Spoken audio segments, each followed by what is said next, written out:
around and obviously see downstairs, which is amazing, the Races Sports Book, but also the new paddock area. They've done a lot here to be proud of. So thank you guys for allowing us to come out here and for hosting. All right. Let's turn to agenda item 1. The chair would entertain a motion from the commission to approve the ratification of Executive Director Eads' approval of Ellis Park KTDF distributions. Does the chair have a motion from the commission? So moved. Does the chair have a second? Charlie. KHRC Incentive and Development Director Drew Connors is assigned the floor. Thank you, Chairman, members of the commission. On June 19th, Ellis Entertainment LLC Senior Director of Finance Jasmine Bonnell submitted a letter to Executive Director Jamie Eads regarding the Kentucky Thoroughbred Development Fund distributions for Ellis Park's race meet that will be conducted July 7th through August 30th, 2023. Ellis Park changed its association purse structure to pay through 5th place. Therefore, Ms. Bonnell requested approval to pay out KTDF distributions through 5th place as well.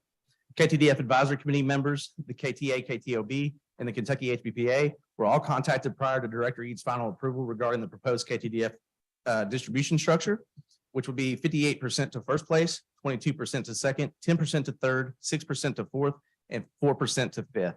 Due to the time constraint of this request, Executive Director Eads granted conditional approval of the proposed KTDF distribution changes. KHRC staff recommends ratification of Executive Director Eads' approval at this time. Are there any questions or comments from the commission? Hearing none, all commissioners in favor of ratifying Executive Director Eads' approval of Ellis Park KTDF distributions, please indicate by responding yes. Yes.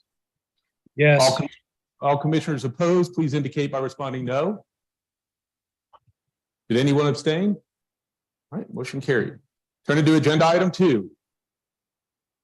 The chair would entertain a motion from the commission to approve the ratification of Executive Director Eads' approval of Ellis Entertainment LLC's request to amend Section R of its 2023 application to conduct live horse racing, simulcasting, and pari-mutuel wagering. Does the chair have a motion from the commission? Chair have a second?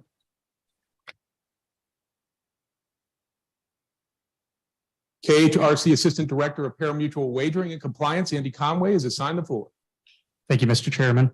On June 29th, Ellis Entertainment, or Ellis Park, requested an amendment to Section R of its 2023 application to conduct live horse racing, simulcasting, and pari-mutuel wagering. Changes were requested to allow for consistency during the transition of Churchill Downs Racing at Ellis and Ellis Park Racing. The proposed changes include the amendment of first post time from 12:50 p.m. to 11:45 a.m., the addition of a jackpot pick 6 pool, the addition of super high 5 pools, the amendment of the pick 5 pool to utilize method 1 pick-in pools as described in 810 KAR 620 section 14, changing of the $1 win place show bet minimum to $2, and the addition of an all turf special pick 3 pool. This amendment was approved by Executive Director Jamie Eads in advance of live racing at Ellis Park and is contingent upon ratification by the commission. Commission staff recommends ratification of Executive Director Eads' approval of this request. Thank you. Thank you. Are there any questions or comments from the commission? Hearing none, all commissioners in favor of ratifying Executive Director Eads' approval of Ellis Entertainment LLC's request to amend Section R of its 2023 application to conduct live horse racing, simulcasting, and pari-mutuel wagering, please indicate by responding yes. Yes. Yes. All commissioners opposed, please indicate by responding no. Did anyone abstain? All right, motion carries. All right, agenda item 3, while everyone's here. The chair would entertain a motion from the commission to approve the proposed emergency and ordinary licensing and technical regulations regarding sports wagering. Does the chair have a motion from the commission? Chair, have a second? General Counsel Jennifer Wolsing and Deputy Executive Director Wakas Ahmed are assigned the floor. Thank you, Mr. Chairman. Members of the commission, today marks a significant milestone for the Kentucky Horse Racing Commission. Roughly 5 years ago, the United States Supreme Court issued a landmark ruling overturning the Professional and Amateur Sports Protection Act, also known as PASPA. This pivotal decision gave each jurisdiction the autonomy to set rules authorizing sports wagering, initiating a transformative shift in the sports wagering landscape across the United States. March 31st, 2023 was a day of tremendous change for our Commonwealth. On this day, Governor Bashir inked his signature on House Bill 551, the Sports Wagering Act, which passed through the legislature with bipartisan support. This act charged the KHRC with the task of authorizing and overseeing sports wagering within the Commonwealth, positioning Kentucky as the 37th jurisdiction to take this progressive stride. On June 29th, 2023, the stipulations proposed in the Sports Wagering Act officially took effect. The act bestows upon the commission various regulatory responsibilities, the most important of which is the complete authority to oversee sports wagering in the Commonwealth. This includes the power to inspect and enforce compliance per the provision of the KRS. Additionally, the commission was assigned the duty of formulating regulations and standards for instituting sports wagering, assuring appropriate conduct and addressing concerns related to integrity. We have been granted supervision over the application process for sports wagering operators, service providers, and occupational licensees. Since the enactment of the Sports Wagering Act, the commission staff, under the guidance of the Public Protection Cabinet, has methodically crafted a plan for implementing a sports wagering system in Kentucky. We have reviewed voluntary submissions from industry stakeholders, consulted technical criteria with independent wagering experts, and visited several jurisdictions to review their operations.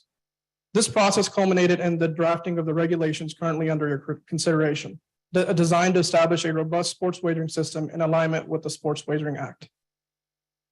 The commission adopts a comprehensive approach when determining suitability for applicants. We evaluate factors like regulatory compliance, financial capacity, public interest, qualifications, criminal history, tax law compliance, and contracted parties. Additionally, we have implemented guidelines ensuring precise and timely submission of information from licensees. Our commitment to ensuring that underage individuals are prohibited from placing or cashing sports wagering tickets remains unflinching. We have clear directives to ensure operators' compliance with anti-money laundering procedures and reporting of suspicious transactions. Moreover, the commission has made significant strides to encourage responsible gaming. We have devised a self-exclusion and a responsible gaming requirement to assist problem gamblers and safeguard the healthy enjoyment of sports wagering for all Kentucky residents and visitors.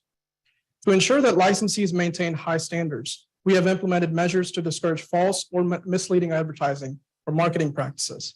Furthermore, we have established a stringent system of disciplinary actions against licensees and their employees or agents in case of regulatory violations, ensuring a fair and trustworthy system.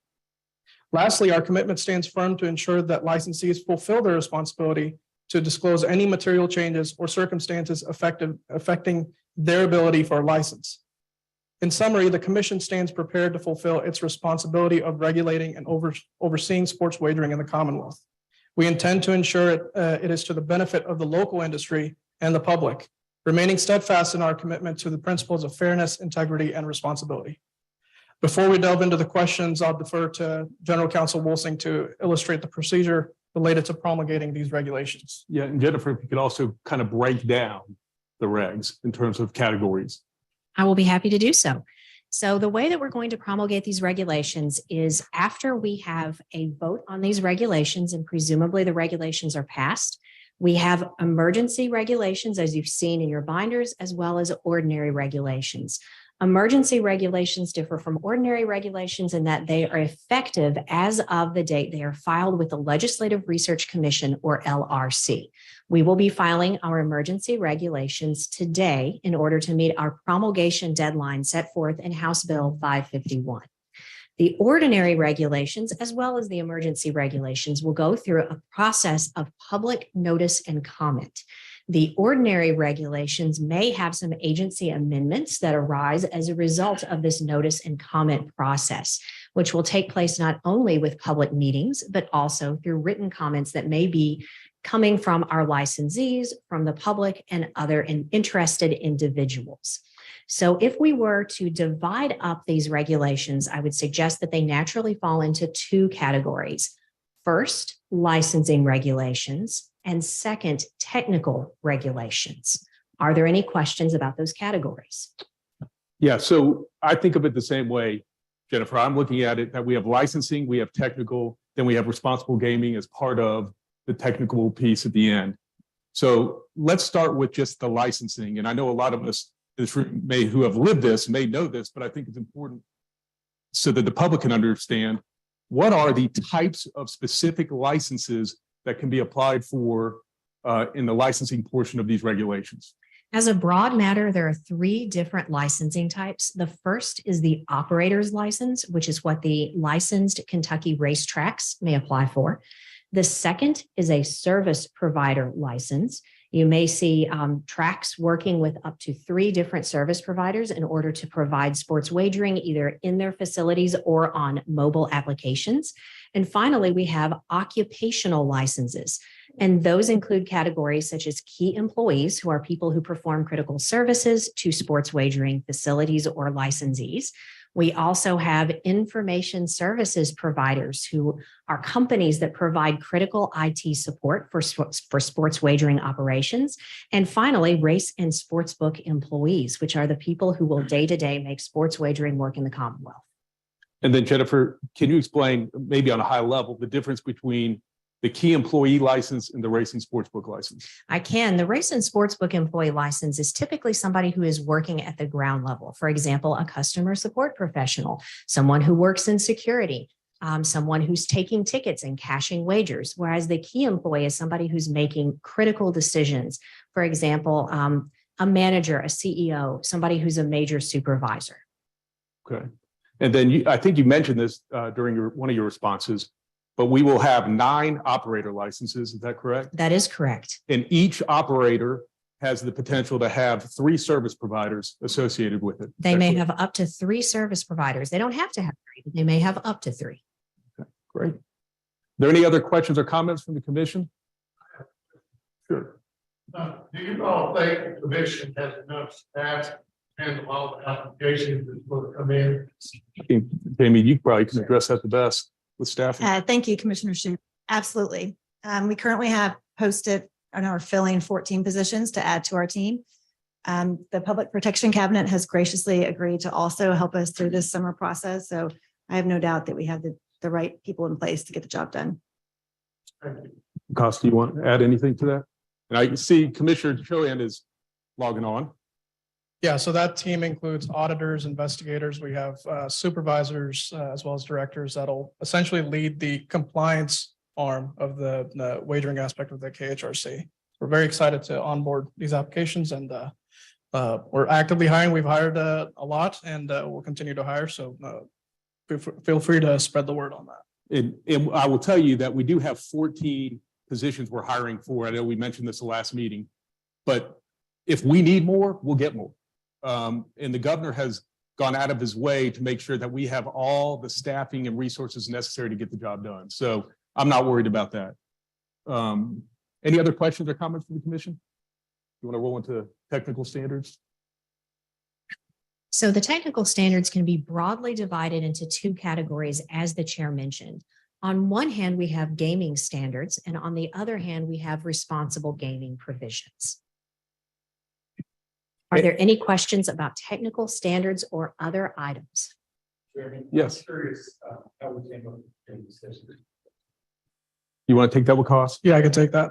So like I said initially, Kentucky is a 37th jurisdiction, which means that's not the 37th jurisdiction to have sports gaming since 2018. Sports wagering.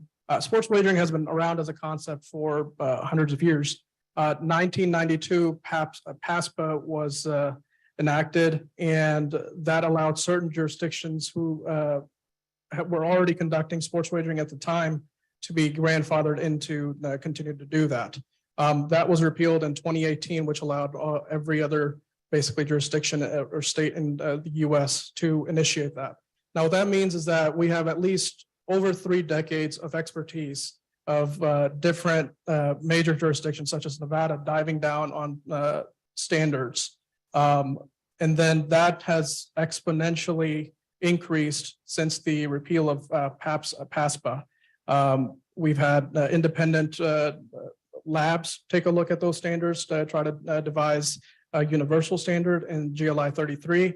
We've had a lot of jurisdictions put forth reporting requirements and things like that. So at the end of the day, the standards that are in front of you today are a culmination of other jurisdictions that have not only come online since 2018, but also what's been happening, what Nevada and even worldwide, what the practices are for sports wagering have existed as. Great. And one last question. I'm not sure that we mentioned this, or if you did, I didn't catch it. Am I correct that the regs say rollout date for retail will be September 7th? Yes, And then for mobile, Mhm. it's going to be September 28th. Is that correct? that's correct. Yep. Okay. And There any then other- one other thing, so Sure. for operators, the prerequisite just one last thing I'll add to Jennifer's statement. Operators, the biggest criteria foremost front that you need to have before you can apply is that it needs to be a racing association, and that's where the 9 licenses come into play. We have the authority to grant 9 racing licenses in Kentucky. But am I right that there will be sports wagering in track extensions and also simulcast facilities? So it's not just going to be for retail purposes, not just the retail locations. Absolutely. So the definition of track itself within KRS 230 explains that a track is eligible to have the main location where racing is conducted, and then there's a provision for extensions that the KHRC has approved. And then furthermore, simulcast facilities that the tracks establish after being approved by the commission, those will also have the ability. And the requirements for the technical standards will be uniform throughout. And we've contemplated that in these regs. There's different tiers that will apply to different locations. It's great. Any other questions or comments from the commission before we bring it to a vote? And I'm going to guess, I didn't hear it, but I'm guessing the staff recommends approval? Okay. All right. All commissioners in favor of approving the proposed emergency and ordinary licensing and technical regulations regarding sports wagering, please indicate by responding yes. Yes. Yes. All commissioners opposed, please indicate by responding no. Did anyone abstain? All right, motion carried. I think our guest will be very happy. All right, since there's no other business, the chair would entertain a motion from the commission to adjourn this July 10th, 2023 special meeting of the Kentucky Horse Racing Commission. Does the chair have a motion from the commission? Chair have a second? All commissioners in favor of adjournment, please indicate by responding yes. Yes. All commissioners opposed, please indicate by responding no. Did anyone abstain? Motion carried, meeting adjourned. Thank you, everyone.